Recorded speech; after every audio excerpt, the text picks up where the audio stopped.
Yes, good morning everyone. Today's topic is fish farming.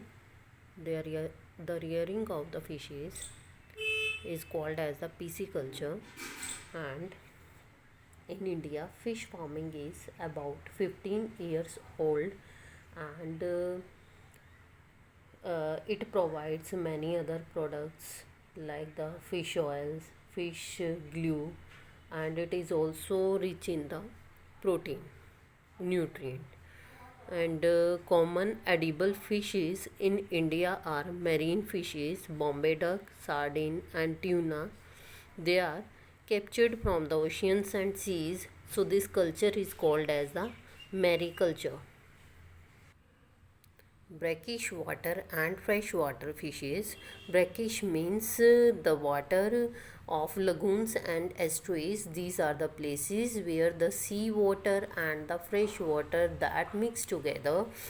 And the example for the brackish water fishes is millet, and freshwater fishes is katla, rohu, mrigal, etc. When the fishes are cultured in fresh water and brackish water, it is called as the aquaculture, and it also includes the organisms like oyster, prawns, and aquatic plants. Now there are the two ways for capturing the or obtaining the fishes. First one is the capture fishing and second one is the culture fishing. Now first one is about the capture fishing. When fishes are obtained from the natural resources like river and lakes, ponds, oceans, then these are called as the capture fishing. And culture fishing, when the fishes are obtained by the fish farming, means when the fishes are artificially reared by the human beings, then it is called as the culture fishing. And next topic is about the composite fish culture. In composite fish culture, combination of 5 to 6 species is used in a single pond so that they do not compete for the food because they have the different food habits. Like example is given like silver carp, it is a surface feeder, means ये क्या है pond के surface पे रहती है. और then rohu that is a column feeder, means जो क्या है पूरे वाटर के मिड में रहती है, मिडल जोन में. और common carp that is the bottom feeder, जो क्या है that is a bottom feeder, जो क्या है बिल्कुल डाउन बॉटम पे रहती है, बिल्कुल नीचे की साइड. सिल्वर कार्प जो है वो सरफेस पे रहती है, रोहू कहाँ है मिडल जोन में रहती है, और कॉमन कार्प बॉटम में रहती है.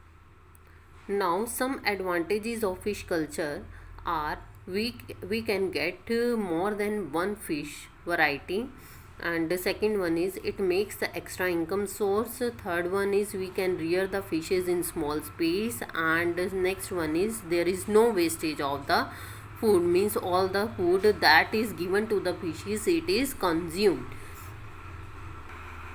Now disadvantage of the composite fish culture is that all the fishes they breed means they reproduce in monsoon season, so there is the chance of mixing of their eggs, means पता नहीं लगता किस fish का कौन सा egg है. Seeds means eggs. Solution of this problem is only one, that is the hormonal stimulation, and its application or advantage is that it ensures the supply of the pure fish seed with the desired quantities. मतलब इसमें हम क्या कर सकते हैं, artificially hormones के through जो fishes हैं उनमें से सीड्स और एग्स जो हैं we can get it. And then what is the hormonal insulation? It leads to the maturation of the sex cells. Sex cells means the gametes from which the eggs are produced by the hormones, because the hormones they play the very important role in the process of ovulation, means production of the eggs, means through the hormones we can get the more eggs with the desired quantities.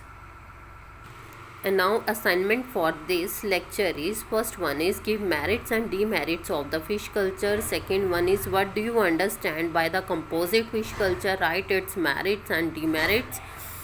Third one is what is the hormonal stimulation, write its applications, and then write the two ways by which we get the fishes. Next one is what is the mariculture and aquaculture.